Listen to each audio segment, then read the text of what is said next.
In this video, we're going to be ranking the most popular no annual fee credit cards in a tier list so you can know the truth about which $0 cards are actually worth having, which ones are overrated, and which ones might possibly be underrated, like this first credit card here that's launching soon and claims to offer up to 4% cash back on everything, and that is the US Bank Smartly Visa Signature Card. Now, 4% back on everything sounds a little bit too good to be true, so when we go ahead and take a look at the US Bank website, we can see that the Smartly card offers 2% back on everything, which several other credit cards on the market already offer, but then you can go ahead and boost this rate up to 4% back when you also have a US Bank Smartly savings account with average combined qualifying balances within a certain range. To get that 4% rate, you'd actually have to hold balances of $100,000 or more across certain US Bank accounts, and all that is really just to earn an extra 2% cash back from the 4% rate on this card versus the standard 2% rate on other cards. To me, that's just not really worth the hassle, even though it does sound pretty good on the surface, so I'm gonna go ahead and put this card in the B tier myself for now. But if you wanna earn 5% back instead in a much easier way, then this next card is going to be very much worth checking out, and that is the City Custom Cash, which is a personal favorite of mine. The City Custom Cash earns 5% back on your highest eligible spend category every single billing cycle on up to $500 of spending, and some of those eligible categories include some very good areas of spending like restaurants, gas stations, and grocery stores. The best way that I like to use this card is to only use it for one of those categories each billing cycle on purpose. That way I'm able to automatically lock in that category as my highest spend area by default to just earn 5% back. Plus, you're also going to be earning very valuable City thank you points here, so combining this card with the City Strata Premier allows you to then transfer those points out to travel transfer partners for even more value. So because of the flexibility here with the custom cash to fit into pretty much any setup, it's going to easily go into the S tier for me at the top of these rankings. But next, what about another really popular card that I use as my catch-all card with the Chase Freedom Unlimited? The Chase Freedom Unlimited earns 1.5% back on everything, which is really earned as 1.5 Chase UR points per dollar,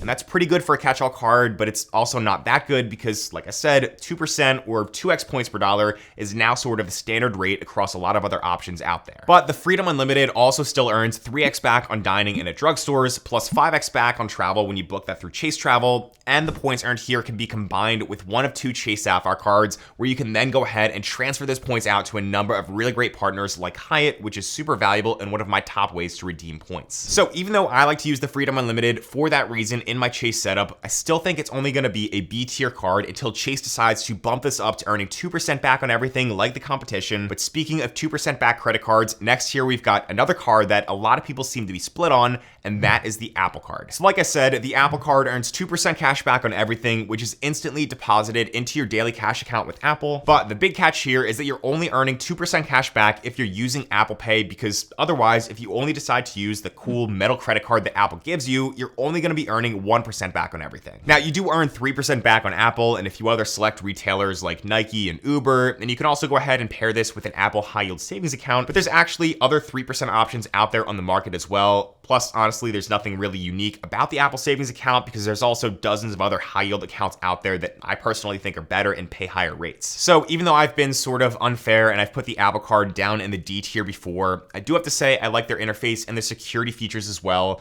but I hate the 2% limitation here. So the Apple Card is going to go down into the C tier for me. But next, I want to talk about one of those cards that also earns 3% back in a lot of top places out there, which is a pretty underrated option, and that is the PayPal MasterCard. So the PayPal MasterCard earns 3% back when you check out with PayPal at retailers, including Apple, Nike, and Uber, like I mentioned before with the Apple Card's 3% categories. But then you also only get 1.5% cash back on everything else not purchased through PayPal, which obviously isn't that great. There's also no standard sign-up bonus here, even though almost all other credit cards in this video do have a bonus of some sort. So because the 3% PayPal category is worth checking out, but there's not really that much else going on here with this card, it's gonna go into the B tier. Now, next I wanna go to a pretty underrated catch-all type of card that doesn't get talked about too much, but some people do like what it offers, and that is going to be the Fidelity Rewards Visa Signature Card. So this Fidelity credit card is really designed to be one of the top cashback options if you're just someone out there who wants to earn an unlimited 2% cashback on everything, and you also want to then go ahead and invest that cashback you earn inside of an eligible Fidelity account like a brokerage account, retirement account, their high yield cash management account, or other things like that. There's also no foreign transaction fees here, so you're going to be good to earn that 2% back everywhere you go. So if you prefer to invest your cash back to give yourself just a little bit of extra wealth boost, then this can be a good option here that's nothing too special. And even though I do prefer to keep my investing strategy and my credit card strategy just mostly separate, I still do like this card and what it offers, so I give it a very respectable B tier ranking. Next, we've got another credit card that's been highly requested for me to go ahead and talk about because it does seem to have a lot of fans who enjoy enjoy what it offers, and that is the City Costco Anywhere Visa card that you need to have an active Costco membership to hold. So this Costco card from Citi earns 4% back on gas and EV charging for the first $7,000 of spending on that per year. Plus, you're also going to earn an unlimited 3% back on restaurants and travel, and then 2% back on any Costco purchases. Those are honestly really good categories for a no annual fee card, and the only two real downsides here are that there's not going to be a standard sign-up bonus,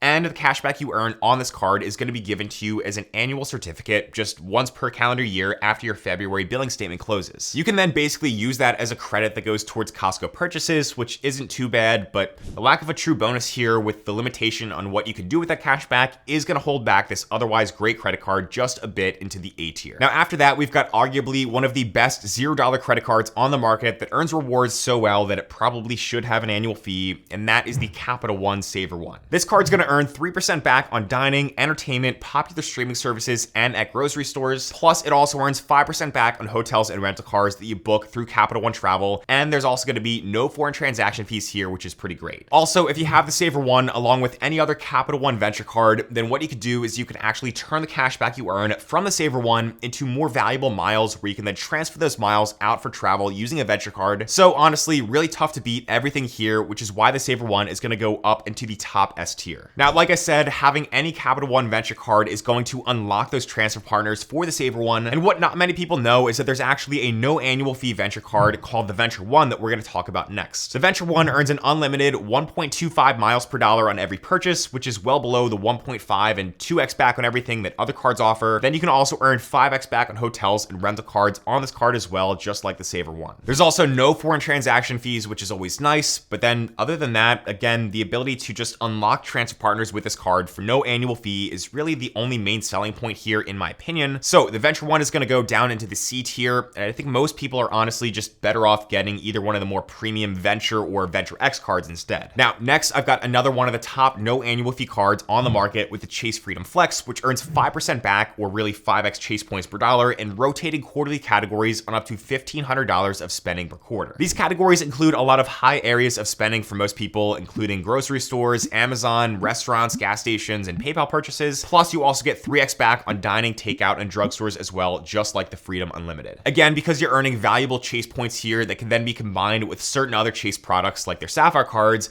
those valuable points can then be turned into travel pretty easily. So because of the high earning rates here and then the potential for travel value with other cards, the Freedom Flex is going to go up in the S tier in my opinion. Now, another similar card to the Freedom Flex is going to be the famous Discover It card, which works by also earning 5% cash back in rotating quarterly categories and up to $1,500 of spending per quarter. And a lot of those same popular everyday spending categories are going to be covered by Discover over here as well, which is really great to see. However, this is only cash back that you're earning here, so 5% back is pretty much going to be limited to 5% in redemption value, or maybe just slightly higher if redeemed for a gift card or something. And then the only other main selling point with this card is Discover's first year unlimited cashback match promotion, where they're going to match whatever cashback you earn dollar for dollar, which is pretty good. But I do have to give the Freedom Flex the edge here over in the S tier because it's got more categories and it earns those more valuable points. So simply for those reasons and because of comparison, the Discover It card is going to go into the A tier, even though I do think it's a great value and it really is a must-have card, especially for beginners because of how easy it is to get. After that, we've got two more catch-all card options earning 2% back, or really 2x points per dollar on everything, with the Wells Fargo Active Cash card and the Citi Double Cash. So these are both pretty similar cards, with the main difference being that the Active Cash just earns a flat 2% back no matter what, whereas the Double Cash card technically earns 1% back when you buy something and then another 1% back when you pay off that purchase. But because you should only be using credit cards if you're paying them off on time and in full every single month anyway, these are both going to be very solid 2% back cards that are both going to go into the B tier as well, because there's not much else that's too exciting here. Now, another popular catch-all option that I see a lot of beginners have in their wallet is going to be the Capital One Quicksilver card, which earns 1.5% back on everything, or potentially 1.5x miles per dollar, again, when you pair that with a Venture card. And even though this matches the 1.5x earned on the Chase Freedom Unlimited that we talked about earlier, I do have to give the edge to the Freedom Unlimited just because I think the Chase ecosystem of rewards is going to be better than the whole Capital Capital One ecosystem. Like I said before, Chase has Hyatt as a transfer partner, and they've also got some pretty great points boost features when you go ahead and redeem points with the Sapphire cards in that setup, which makes the Freedom Unlimited just much easier to get more than 1.5% back in value compared to the Quicksilver. So for me, the Quicksilver is going to go down into the C tier for that reason, again, because of comparison. All right, now next we've got a card that's going to be another one that I think could be charging an annual fee if they wanted to, but I still love that it's a $0 card right now, and that is going to be the Built MasterCard. Now, this credit card has exploded in popularity over the past 2 years, and the main selling point here with this one is that you can actually pay rent with it while earning 1x Built point per dollar on those rent payments, and then Built is going to waive any of the transaction fees that normally you would get charged with when you try to pay rent with any other credit card out there, which normally can add up to an extra 2 or 3%. Rent is obviously a huge area of spending for many people, including myself, so now you can earn up to 100,000 points on rent per calendar year, plus you can also earn 2x points on travel and 3x points on dining, and that's pretty great because you do have to make at least 5 transactions per statement period on this card in order to keep the points that you earn. You also get access to a number of very premium travel credit card features that normally are not found on a no annual fee card, like transfer partners, for example, which also includes Hyatt. And then there's also no foreign transaction fees, primary auto rental coverage, pretty good travel protections, and even a cell phone protection benefit, along with just plenty of other really awesome promotions that Built is constantly running. So this is an easy choice for me, but the Built MasterCard goes right up into the top S tier. After that, we've got another Wells Fargo card that I think is going to be pretty good if you're someone out there who doesn't mind being a Wells Fargo customer, because I know that they're not that well liked out there by a lot of people. But next, let's go ahead and look at their autograph card. So the Wells Fargo autograph is going to be another very versatile option that earns 3x back in a huge variety of categories, including restaurants, travel, gas, transit, popular streaming services, and phone plans. Plus, it's got cell phone protection, no foreign transaction fees, and a lot of people don't really know this, but the autograph card also gets access to Wells Fargo's transfer partners, which are only a few right now, but there still is some extra potential travel value here for a no annual fee card. So to me, I have to give credit where it's due, and the autograph card as a no annual fee option, I think, is going to belong in the S tier because it just has so many 3x categories plus transfer partners, so definitely worth checking out. All right, next we've got 2 pretty unknown Citi credit cards with no annual fee that don't get quite as much attention as the Citi Custom Cash or the Double Cash, and those are going to be the Citi Simplicity and the Citi Rewards Plus. Now, the Citi Simplicity is basically designed to be a balanced transfer card where you can get a 0% intro APR for up to 21 months, depending on what they're offering at the time you watch this. So the goal here is to sort of just help you transfer and then pay off your balance from other cards while avoiding interest if that's something you have to do. However, there's no sign-up bonus, no rewards at all, and when you go ahead and read the reviews online for this card, they're honestly pretty bad because most people seem to be getting pretty low credit limits or they just have complaints about customer service. So if you need a balanced transfer card for a long period, then you can try looking at this, but for the purposes of this video, there's not really going to be anything too valuable here, so it's going to go down into the D tier. Then for the Citi Rewards Plus card, you can get 5x points per dollar on hotels and car rentals when you book that through Citi Travel through December 31st, 2025, along with 2x back on supermarkets and gas stations on the first $6,000 spent per year. And then the only other somewhat okay feature is the ability to get 10% of your points back when you redeem them. So 15,000 points redeemed, for example, is going to get you 1,500 points back. I honestly don't really think there's anything of value here though, because that 2x spending cap gets you 0 advantages over the competition. So maybe I'm missing something, but I'm gonna go ahead and put this one down into the D tier as well because there's just better options out there. Now, next we've got a few credit cards from an issuer that does not get as much attention as it really deserves, and that is US Bank with the Altitude Go, the Altitude Connect, and the Cash Plus cards. So the Altitude Go is a no annual fee card that I actually think is a decent competitor to the $325 per year Amex Gold card because of its 4x points on dining, takeout, and delivery category. Plus, it also earns 2x points on grocery stores, gas stations, EV charging stations, and streaming. The Altitude Connect card earns 5x points on prepaid hotels and car rentals booked in the Altitude Rewards Center, 4x on other travel, 4x on gas and EV charging, and up to $1,000 of spending per quarter, and then 2x on dining, streaming, and at grocery stores. The Altitude Connect also has no foreign transaction fees, up to 4 free visits per membership year to airport lounges through Priority Pass, plus a credit that covers TSA PreCheck or global entry. So honestly, a pretty nice overall no annual fee travel card that's kind of like a sneak peek at the more premium cards out there on the market. market. Then there's the Cash Plus that earns 5% cash back on the first $2,000 of purchases every single quarter in 2 categories of your choosing, like home utilities and cell phones, 2% back in 1 category of your choosing from groceries, restaurants, gas, and EV charging, then 5% back on prepaid travel for air, hotels, and car rentals booked in the Rewards Center. For me, the 4x back on dining with the Altitude Go is excellent and puts it in the A tier. The 4x on travel and limited gas and EV charging spending on the Altitude Connect is also great and puts it in the A tier as well. And then the Cash Plus card is fine, but the 2% categories don't really matter that much because it's just a standard rate nowadays.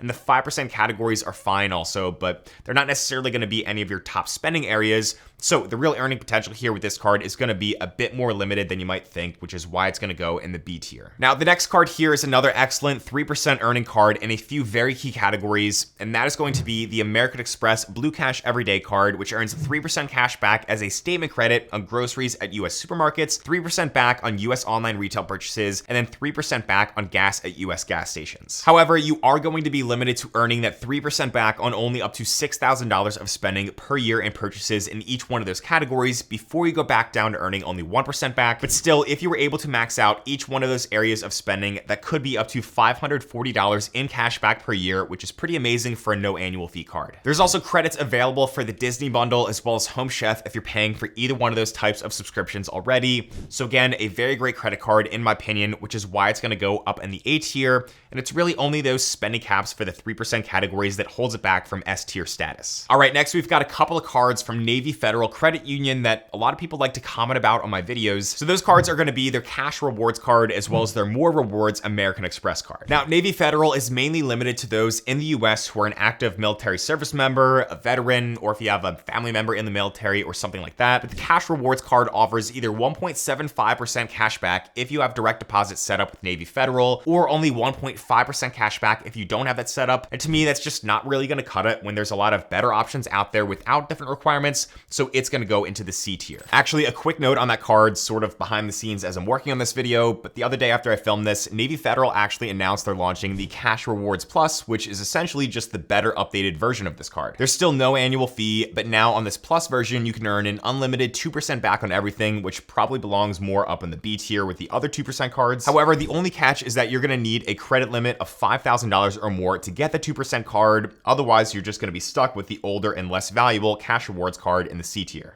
But then the More Rewards Amex card over on the other hand actually does offer some pretty decent benefits. So you can earn 3x points at restaurants and on food delivery, 3x at supermarkets, and then 3x on gas and transit, which are all some of the most common everyday spending categories. Those points aren't as valuable as some of the other more flexible points currencies out there with major credit card issuers where you have the option to transfer them because Navy Federal doesn't really do the whole transfer partner thing. But still, 3x on all those categories is going to be tough to beat if you like being a Navy Federal customer. So the More Rewards card is going to go up into the A tier. Moving on to a couple of Bank of America credit cards next here, we've got the Customized Cash Rewards card and then the Unlimited Cash Rewards card. So over on the Customized Cash, you've got a pretty cool earning structure where you can earn 3% back on a category of your choice, and that's going to include gas and EV charging, online shopping, dining, and more. And then you can also earn 2% back on grocery stores and wholesale clubs. Again, though, that 2% category doesn't really matter that much anymore, but that 3% category of your choosing could be valuable, even though you are going to be limited to earning that 3% or 2% on those categories on only up to $2,500 of combined spending each quarter. Then the Unlimited Cash Rewards card is sort of Bank of America's catch-all option, earning a flat 1.5% back on everything. And there's also a travel version of this card earning 1.5x points per dollar as well. However, the real value of all these cards really happens if you're a part of their preferred rewards program. In this program, if you hold $100,000 or more in assets with Bank of America deposit and Merrill Lynch investment accounts,